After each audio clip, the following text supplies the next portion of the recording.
Have you ever felt exhausted from constantly proving yourself? Have you been unsettled when someone speaks ill of you, insults you, or doubts your abilities, feeling compelled to react, defend, or explain? You're not wrong, but living this way risks losing your most precious asset, inner strength. In a world that prioritizes noise over depth, where flashiness overshadows substance, you need to relearn one thing. Not all strength needs to be displayed. There's a quiet, steady power that requires no applause, no spotlight. This is the silent inner strength that Stoic philosophers like Marcus Aurelius, Epictetus, and Seneca spent their lives cultivating. You don't need to respond to everything. You don't need to tell the world what you're doing, thinking, or striving for. You just need to live by your principles, quietly, daily, without needing validation. In today's video, I'll share the 10 most practical and powerful Stoic principles to build that silent strength. No empty theories or flowery words, just actionable steps you can start today to stop relying on external approval, to resist being swayed by fleeting distractions, and to live firmly from within. If this is what you've been searching for, hit subscribe to join this journey of forging inner resilience, not in noise, but in the depth of awareness. Number 1, let silence be your foundation. Silence is one of the most primal forms of human power. Before we learned to speak, we knew silence. Even after the world invented countless words to describe every emotion, thought, and state of being, silence remains the sanctuary of the deepest wisdom. Stoic philosophy doesn't begin with words. It starts with observation. To observe yourself and understand how life unfolds, you must learn to embrace silence. Not forced or resentful silence, but conscious silence. A space where you master your inner world, unshaken by external chaos. In silence, you hear what others miss. You notice whether your breath is rushed or calm. You hear the true tone of others, undistorted by immediate reactions. Most importantly, you hear your inner voice, the one that doesn't need to shout to be noticed, only that you pause long enough to listen. In an age where everyone strives to be seen, known, or validated, silence is an act of rebellion. You don't need to proclaim your worth. You don't need to counter every jab or provocation. You simply stand still, like a rock in a rushing stream. Not reacting isn't weakness. It's proof you've transcended the need to prove yourself. Marcus Aurelius, an emperor amid wars, rebellions, and betrayals, still found time each night to write in silence. Don't waste time on what you can't control. Don't be swayed by others' emotions. Keep your inner self a fortress. How could a man of supreme power choose silence over commands? Because he knew that without self-mastery, external power is meaningless. Silence is the foundation of self-control. Without it, true strength is impossible. The silence you build isn't avoidance. It's a space to process emotions before acting. When provoked, choosing silence doesn't mean you lose. It means you win. You've chosen action over reflex, retaining your power to decide instead of handing it to impulsive emotions. Each time you do this, you strengthen your foundation, unswayed by praise or criticism. Recall moments when you got angry and said something you regretted. You likely wished you'd stayed silent, not to avoid, but to think more clearly. Or times when you chose silence and realized it kept things from escalating. This is a core Stoic lesson. Let silence lead before you act. Give your mind time to settle before deciding to speak or stay quiet. Your strength lies not in how quickly you respond, but in how well you control your reactions. Silence also preserves your energy. Every word you speak expends inner strength. If those words lack value or purpose, you're squandering yourself in meaningless noise. Stoics knew that weighty words come from awareness. Awareness requires silence, a space, a pause, patience for the initial emotion to pass and wisdom to emerge. You can practice this principle daily. When someone upsets you, instead of retorting, take a deep breath and stay silent for a few seconds. Observe your emotions like an outsider. Notice what's happening within you. Then if you must speak, do so from calm, not defensiveness. If you see no need to speak, even better. Let your actions prove your steadiness, not to impress, but to live true to yourself. If this message resonates, hit like to affirm you're building your foundation with silence. Share in a comment a time you chose silence over reaction and how it changed the outcome. And to continue forging yourself with Stoic principles, starting with the bedrock of silence, subscribe for the next parts. Silence isn't emptiness. It's where true strength begins. Number 2, speak less, do more. In a world where everyone seems to shout to be noticed, the person who stays quiet and acts stands out profoundly. Stoics don't reject speech, but they warn against its overuse. The more you talk, the easier it is to slip into the illusion of progress, change, or accomplishment, when in reality it's all just words. As Marcus Aurelius wrote, "Don't talk about how a good person should live. Live like one." This isn't mere advice. It's the way of those who forge true inner strength, needing no applause, audience, or performance.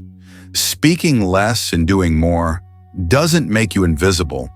On the contrary, quiet action has a commanding presence. You don't need to announce you woke at 5 a.m., resisted countless temptations to pursue a goal, or overcame pain to reach today. If your work is genuine, it speaks for itself.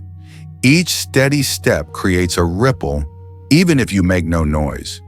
When results come, you won't need to say, "I did it." Others will see and understand. Epictetus said not to call yourself a philosopher, but to live like one. If you must declare who you are to be believed, you likely aren't that person yet. Similarly, if you constantly talk about what you're doing, striving for, or living by, you may be seeking validation more than focusing on yourself.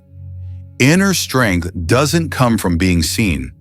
It comes from being honest with yourself in moments no one witnesses, when no one knows what you're doing, thinking, or why you persist. Speaking less and doing more doesn't mean becoming cold or detached. It means knowing what matters. You recognize that energy spent talking can fuel concrete action. An hour discussing plans could be an hour of actual work. An inspiring social media post means nothing without real-world application. When you live this way, when action is your primary language, you no longer need to prove anything. You become the proof. There's a deeper reason to speak less. Excessive talking can sap motivation. Sharing plans, goals, or ideas too early gives you a premature reward, praise, recognition, or expectation. Once your brain registers that reward, the urgency to act fades. You've been acknowledged without doing anything. Stoics were wary of this. They preserved focus by speaking only when necessary, letting action prove itself. They didn't waste motivation on hollow chatter. They saved it to make what matters real. A simple yet powerful practice. Each time you're about to talk about what you're doing, pause and ask, why am I saying this? To prove something? Seek support? Fill a void? If the words add no real value, choose silence and return to action. Write another page. Do another rep. Spend another minute focused on your work. In silence, you truly grow. That's something no one can take from you. Stoics didn't care what others thought of their progress. They didn't chase praise. They didn't need to be seen striving. They knew if they lived by reason and did what was right, being noticed was secondary. This is where true inner strength is born. When you live not for others' eyes, but for your own, seeing yourself become better each day. If this principle resonates with your aspirations, hit like to affirm you're choosing action over words. Share in a comment one thing you're quietly doing daily, not to boast, but to acknowledge it's helping you grow bit by bit. And to keep building resilience and strength through practical Stoic principles, subscribe for the next parts, where you're not taught to speak better, but to live truer. Number 3, don't share the seed, water. In nature teaches a subtle lesson we often overlook. A seed doesn't grow under spotlights or applause. It thrives in darkness, in absolute silence, deep in the soil where no one sees, interferes, or judges. Similarly, any idea, plan, aspiration, or desire for change within you needs a quiet, nurturing phase. This is why Stoics advise, don't share the seed. Water it first. Don't broadcast your intentions to the world. Let the world see the results when your seed has grown into a sturdy tree. In today's era, announcing intentions often feels more important than acting on them. Got an idea? Post it online. Set a goal? Tell friends. Snap a photo. Create a hashtag. But in this rush, you lose the sacredness of nurturing. Sharing too soon not only invites expectations, but also releases vital psychological energy. Energy you should reserve for action. Epictetus didn't live in the social media age, but his words still echo. Conduct your inner work like a silent project, needing no witnesses. When you share plans prematurely, you start living under others' gaze. You worry about their judgment if you fail. You feel pressure to prove yourself, rush results, or appear to progress. But true growth requires time, mistakes, adjustments, and freedom from scrutiny. Nurturing a dream is like tending a plant. If you dig it up daily to check the roots, you kill it. If you talk about the plant without watering it, no one can help you reap its fruit. Silence in the early stages isn't about fearing failure. It's about respecting the process. You recognize growth has its own rhythm, and you don't force it to speed up with noise. Stoics didn't care if the world knew their plans. They cared about knowing why they pursued them. This made their strength enduring, untethered to external expectations, undrained by hollow praise, and unswayed by constant comparison. To practice this principle, keep your biggest plans to yourself. Not forever, but until the foundation is solid. If you're changing habits, building a new lifestyle, writing a book, learning a skill, or starting a project, don't announce it. Create a private space for it to grow. Water it daily with persistence, patience, and discipline. Be the sole observer of your journey. When you achieve something tangible, you can choose to share or not. But then, you share not to impress, but to inspire authentically.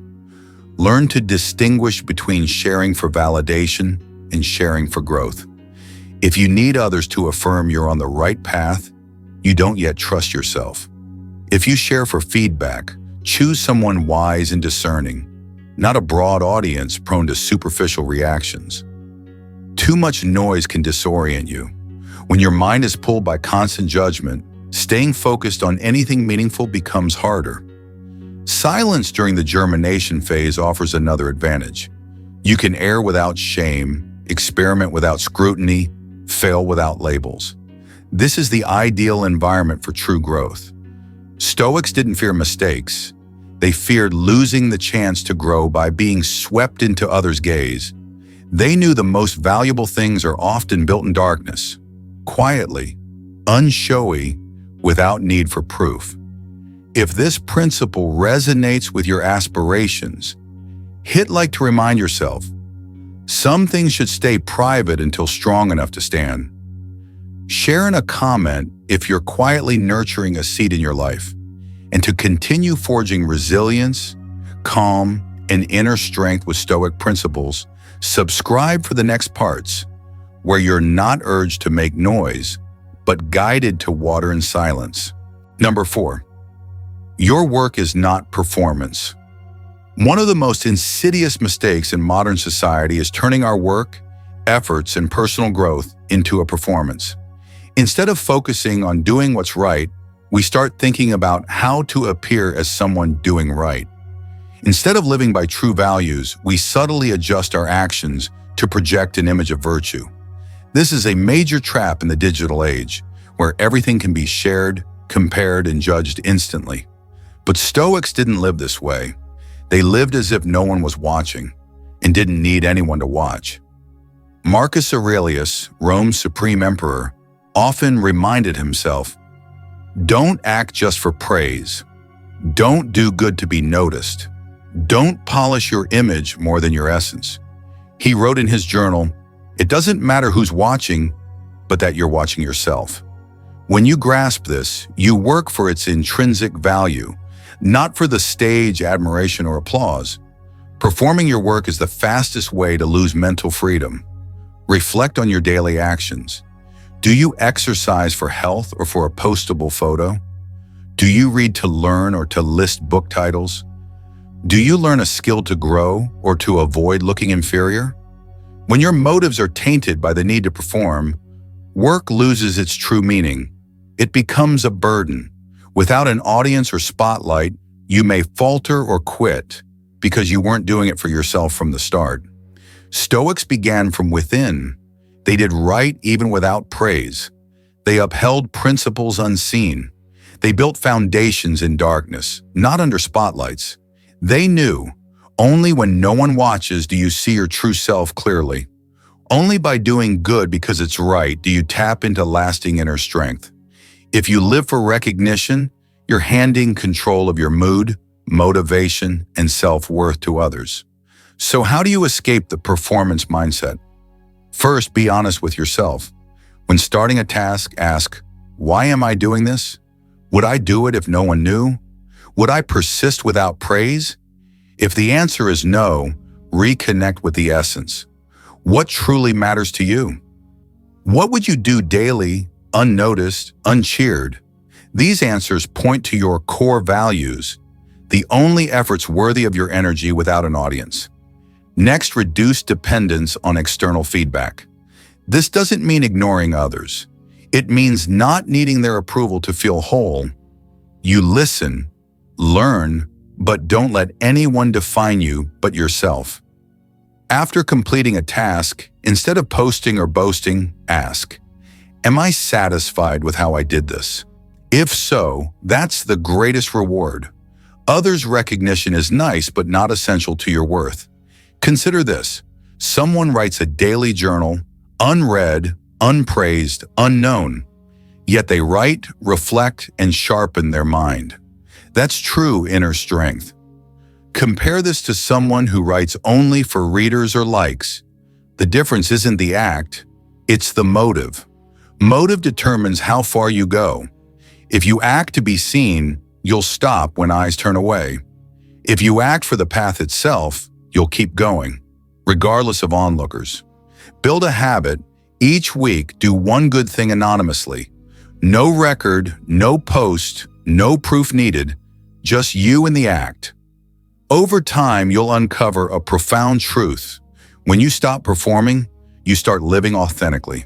You feel lighter, stronger, freer, no pressure, no pretense, no mask.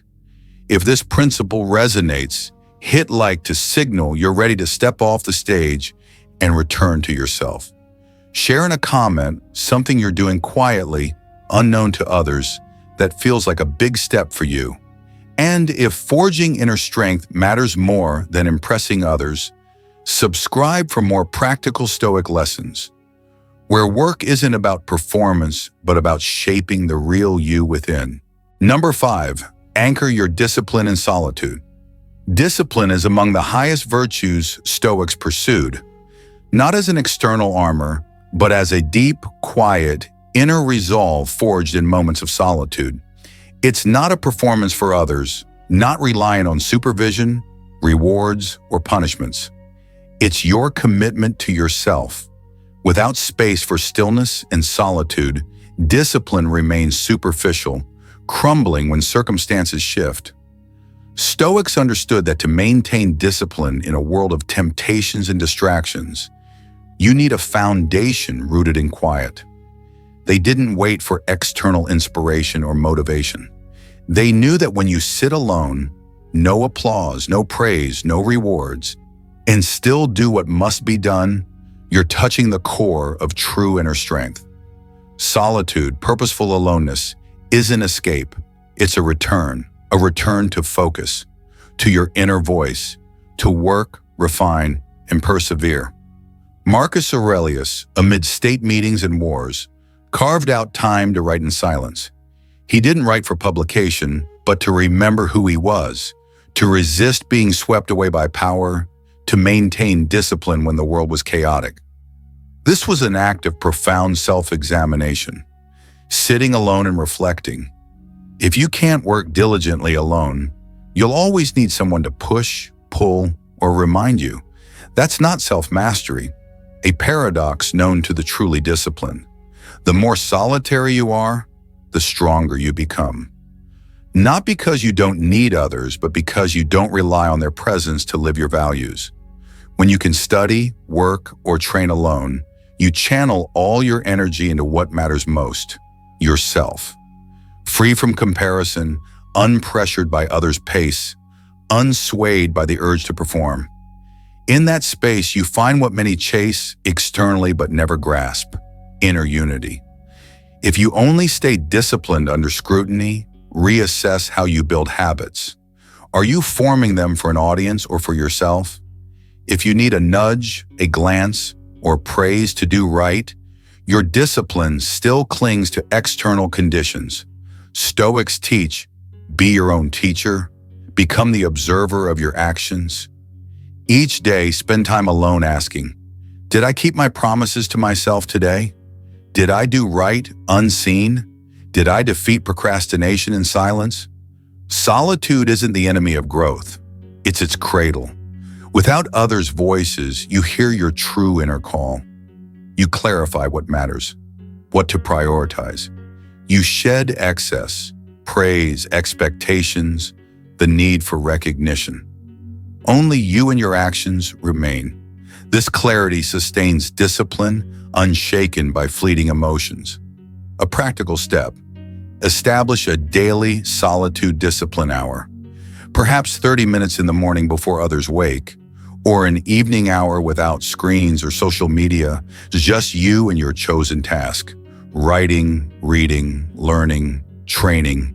Treat it as a ritual, not for anyone, not for show, not for accolades. It's you keeping your word to yourself. Over time, discipline stops feeling like effort and becomes identity. When it's who you are, you don't strive, you simply live it. If this principle resonates with your journey, hit like as a silent vow. I'll forge discipline in stillness. Share in a comment the time you carve out for yourself, where you work unseen. And if you're building lasting inner discipline, subscribe for the next Stoic principles. Where true growth begins in those quiet hours when you persist alone, unnoticed, and unneeded by anyone. Number 6, detach from praise. In the journey of self-growth, praise can feel like sweet nectar, pleasurable, addictive, and, if you're not careful, controlling. When you act to seek recognition, you veer off your own path and onto one dictated by others. Stoics keenly understood both the allure and the danger of relying on praise. For them, praise wasn't the goal. It was a potential byproduct, irrelevant to the essence of their actions. Epictetus warned that caring too much about others' opinions enslaves you to them. If praise makes you feel more worthy, criticism will make you feel less so. That's the tragedy. You hand control of your self-worth to others, to the whims of public opinion, to the unpredictable gaze of the external world. Stoics avoided this. They judged themselves by their principles and actions, not by applause or admiring glances. Praise isn't inherently bad. The issue lies in whether you depend on it. There's a vast difference between accepting praise as acknowledgement and living for it as essential fuel. When you're driven by approval, you adjust your behavior to suit others' tastes, expectations, or trends, rather than your inner values. You start fearing loss of image, unpopularity, or fading from the spotlight. Your actions take on a tinge of inauthenticity, even if you're not a bad person. Stoics chose a different path. They didn't reject praise, but kept a necessary distance from it. They didn't equate others' approval with their worth. They could smile at compliments without letting them steer their course. If praised for simplicity today, they'd remain simple tomorrow, even if called eccentric. They lived for values, not affection, a rare form of freedom, liberation from the addiction to recognition. This isn't easy. From childhood, we're conditioned to seek approval. Parents' praise, teachers' grades, social media likes, colleagues' admiration. These make us feel enough, but they also dull our ability to discern what truly matters to us. Imagine if no one praised your hard work, would you keep the habit? If no one admired your principles, would you stay disciplined? These simple questions are the truest test of your inner self-mastery. Start by observing your emotions when praised. When someone calls you talented, beautiful, or exceptional, notice, does your mind cling to it? Do you crave more? Are you tempted to repeat the act just for more applause? If so, don't judge yourself, simply notice. Awareness is the first step to freedom. Once you see this mechanism at work, you can begin to loosen its grip. Another practice: act without expecting feedback. Do something good anonymously. Help someone without awaiting thanks. Write, draw, create. Not to share or go viral, but for yourself. Over time, you'll cultivate a pure motivation, untainted by the need for recognition. You'll feel lighter, freer, no longer burdened by maintaining an image or chasing fleeting glory. Marcus Aurelius reminded himself daily, don't let praise soften your essence. He knew that habitual reliance on being liked makes you vulnerable to criticism. But if you live deeply aligned with your principles and reasons for acting, the world's words, good or bad, won't sway you. You'll continue your path, quietly, steadfastly, freely. If this principle resonates, hit like to choose mental independence over living for approval. Share in a comment the praise you've been most drawn to and how you're learning to break free from its hold. And to keep forging a life driven by inner strength, not to be seen, but to be yourself. Subscribe for the next parts, where true power stems from what you don't need to prove to anyone. Number 7, let results be your voice. There's a power that doesn't rely on words, declarations, or promotion. It radiates from undeniable results. This voice needs no volume, no explanation, no defense. It simply exists. Steady, persuasive, irrefutable. Stoics live by this principle as a guiding star. Let your results speak for you. When you live with clear purpose, act consistently, and persist through noise or doubt, you don't need to shout. Your achievements will proclaim themselves louder than any promise. In an age where anyone can speak, share ideas, or broadcast goals, we often confuse proclamation with execution. We praise eloquent speakers, passionate declarers, or inspiring figures, rarely checking if their lives match their words. Stoics were different. They prioritized action over assertion. Marcus Aurelius didn't write profound journals to be seen as a philosopher, but to live rightly. Seneca didn't pen letters for applause, but to articulate his practice. Epictetus, once a slave, didn't theorize about freedom. He lived it internally by mastering himself, despite harsh circumstances. When you let results speak, you don't need to argue. No one can deny someone who trains daily. No one can dispute the resilience that builds true skill. You don't need to say, I'm doing well. Consistent actions yield outcomes, and others will see and understand. The beauty is you save energy. No proving, defending, or justifying. You preserve your calm for doing the work, and that's a strength no words can mimic. Picture a sculptor. He doesn't announce, I'm crafting a masterpiece. He chisels patiently each day. One day, the finished statue emerges. No introduction or fanfare needed. The work itself testifies to his effort, persistence, and talent. not through words but through results. This is the voice Stoics urge us to cultivate, one that comes from what you've done, not what you say you'll do. Consistency is key. Results don't stem from a single effort. They're the sum of repeated actions, day after day, unnoticed, uncheered. Waking up a bit earlier, finishing a task thoroughly, keeping a promise to yourself one more day. These are the small bricks of results. One day, others see the structure you built. By then, you're far along your path, no longer needing their validation. You've affirmed yourself through your actions.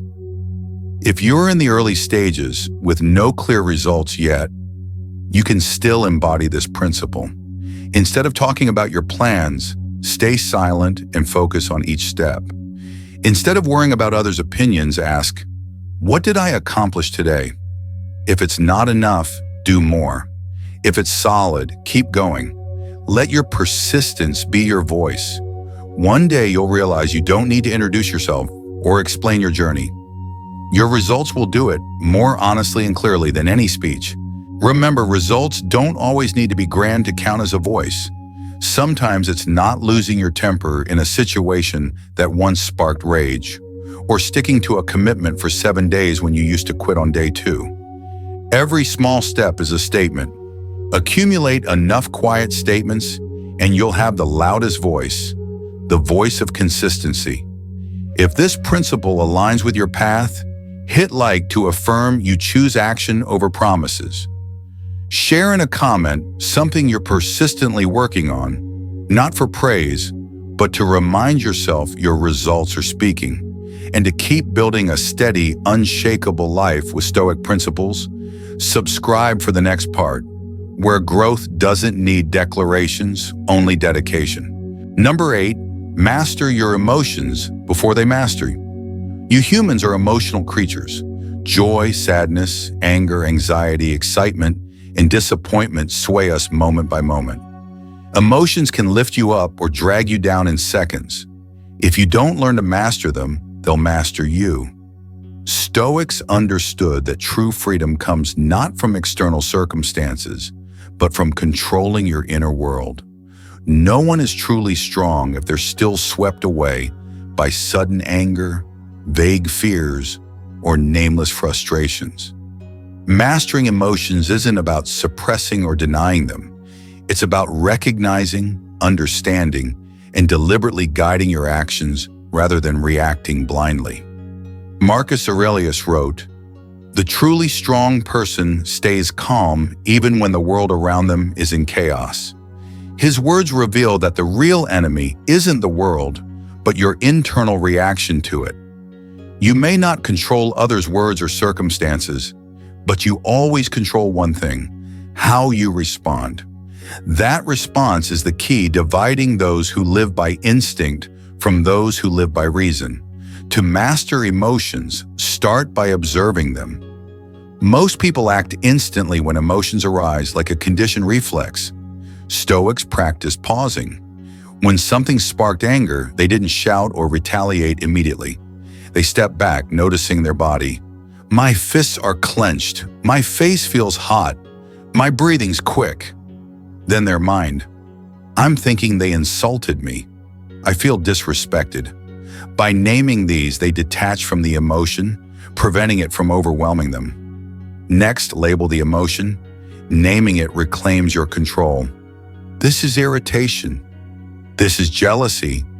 This is hurt. It sounds simple, but pinpointing the emotion helps you distinguish fleeting feelings from mistaken beliefs or old wounds resurfacing. Understanding the root lets you address behavior at its source, not just douse surface flames. Another key practice is sitting with emotions without rushing to act. Stoics didn't advocate dismissing feelings.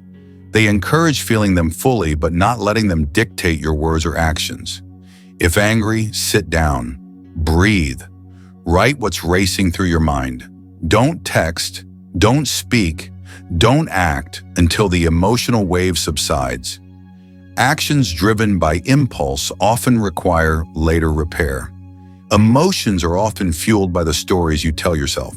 If someone disrespects you, you might think, they're deliberately belittling me. I don't deserve this. That story stokes anger. But change the narrative. Maybe they're having a bad day. Maybe they're struggling to control themselves. And your emotions shift, not because you're lenient, but because you choose understanding over rage. Stoics stress the power of perspective. We don't suffer from events, but from how we interpret them. With consistent practice, emotions won't blindside you. You'll stay calmer in situations that once sparked fury. You'll keep your voice steady despite inner tremors. You'll walk away from arguments without bitterness. Most importantly, you'll know you're no longer ruled by fleeting states. You've grown from within. A practical way to build this skill is daily emotional journaling. Each evening, take a few minutes to note 3 moments when emotions took hold and how you handled them. Then write how you'd respond differently if given another chance.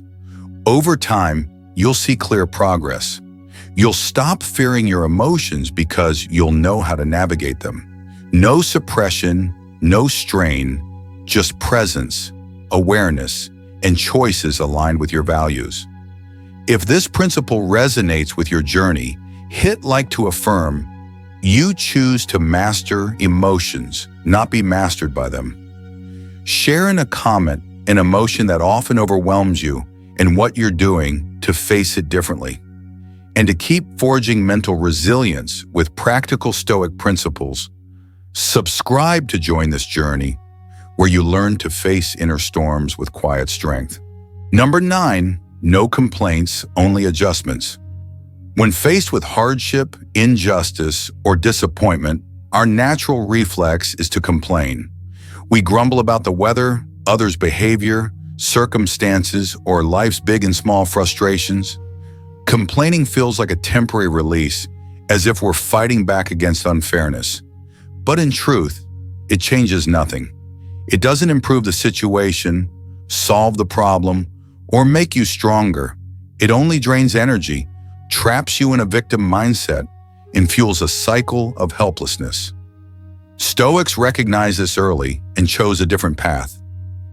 They didn't complain, they adjusted.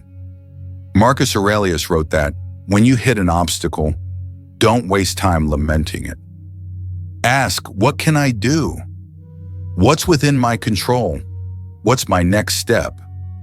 This mindset doesn't ignore negative emotions. It transforms them into purposeful action. You don't deny pain but refuse to stay stuck in it. You don't ignore difficulties but won't let them paralyze you. Stoics live by the principle, when the world doesn't bend to your will, adjust how you engage with it. Complaining looks outward, blaming others, circumstances, or luck. Adjusting looks inward, reclaiming your agency. When it rains, you can gripe about canceled plans, or wear a raincoat and walk, or switch to an indoor workout. When a colleague shirks duty, you can fume for hours, or clarify work boundaries, reset expectations, or shield your focus from their emotions. Each time you skip complaining and choose adjustment, you fortify your inner strength. To be clear, Stoics weren't emotionless. They didn't deny sadness or frustration, but they knew emotions are just part of the response. Action shapes the outcome.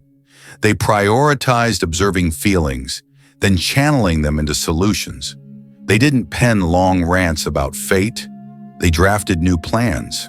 They didn't dwell on if only. They stood up and asked, what's next?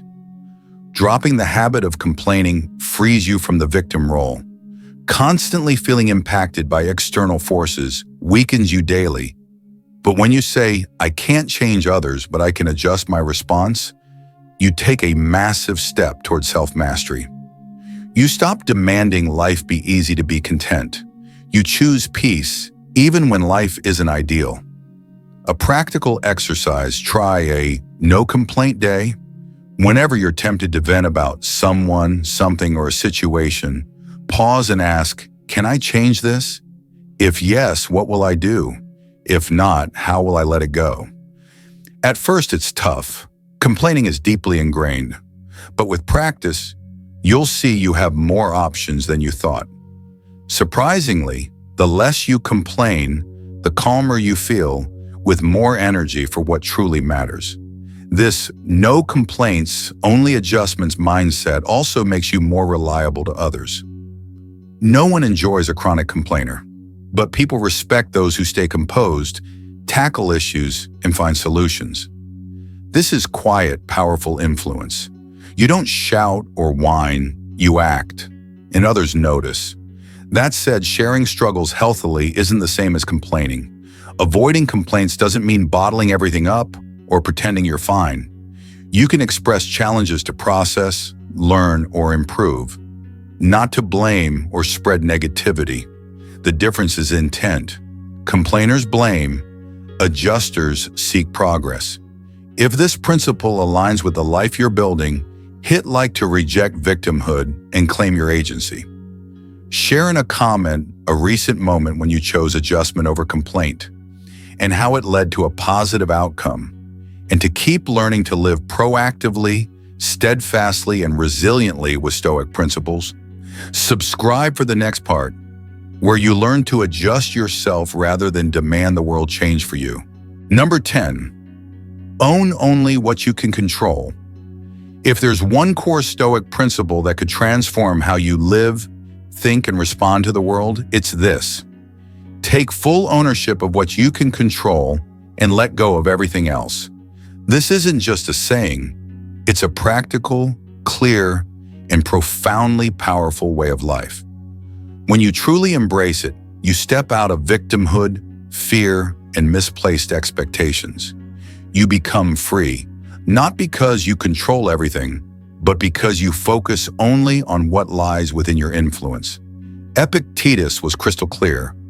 Some things are within your control, your thoughts, choices, actions, attitudes, and responses.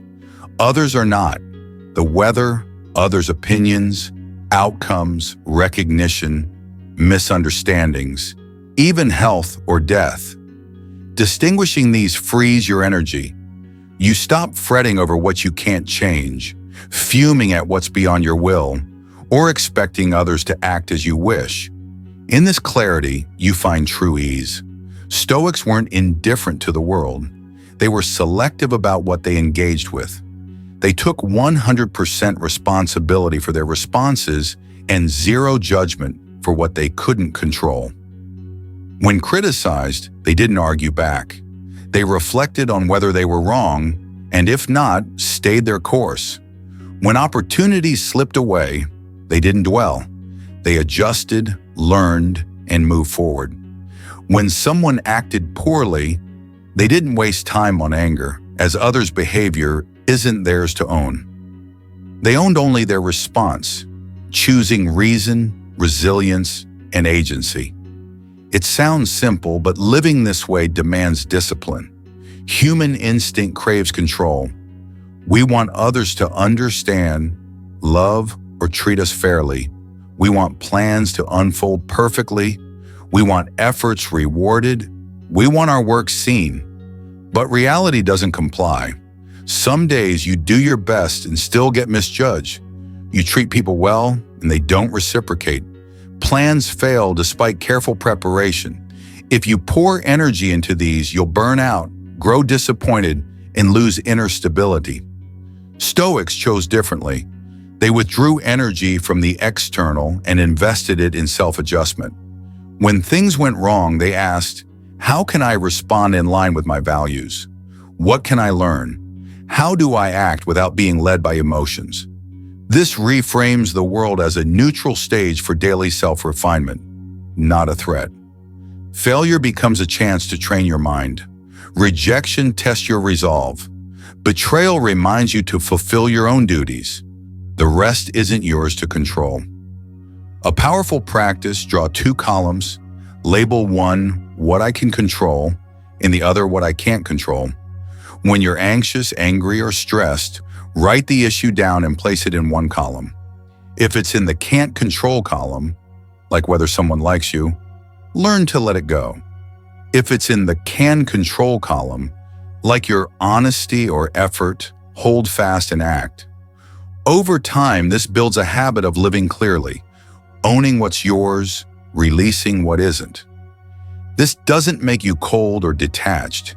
It makes you stronger, calmer, and more impactful. Free from wrestling with what's beyond you, you gain mental space for clarity, creativity, and giving without expectation. You act without demanding instant results. This is the pinnacle of inner freedom, a state untouched by others because they hold no power over you.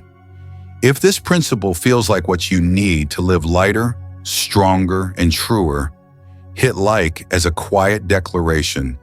I own only what I can control. Share in a comment something you once tried to control, but now choose to release, and how it's changed you. And to keep forging wisdom and peace with Stoic principles, subscribe for the conclusion, where these 10 principles unite into one message. Live steadfastly from within, not for others, but for yourself. You've just explored 10 Stoic principles, not to merely know more, but to live differently, to live with fewer words but greater depth, to live without fanfare yet with unwavering discipline, to act not for applause but because it's right. You don't need anyone to grant you strength. It's already within you, in your choices, persistence, silence, and inner freedom. Each principle in this video is a building block, helping you forge a foundation unshaken by life's chaos, unswayed by emotions, and untouched by external judgments. You don't need to overhaul everything at once. Pick one of these 10 principles and practice it for the next week. A week of purposeful silence. A week of action over words. A week of adjusting instead of complaining. A week of letting go of what you can't control. After that, you'll notice you've taken a step. Quiet but real. If this video stirred something in you, hit like not just to save it, but to declare to yourself, I'm ready to begin. Comment with the principle you'll practice first and why. And if you haven't yet, subscribe to keep receiving practical, honest, non-dogmatic lessons where you're not preached to be strong, but guided to live steadfastly, quietly day by day.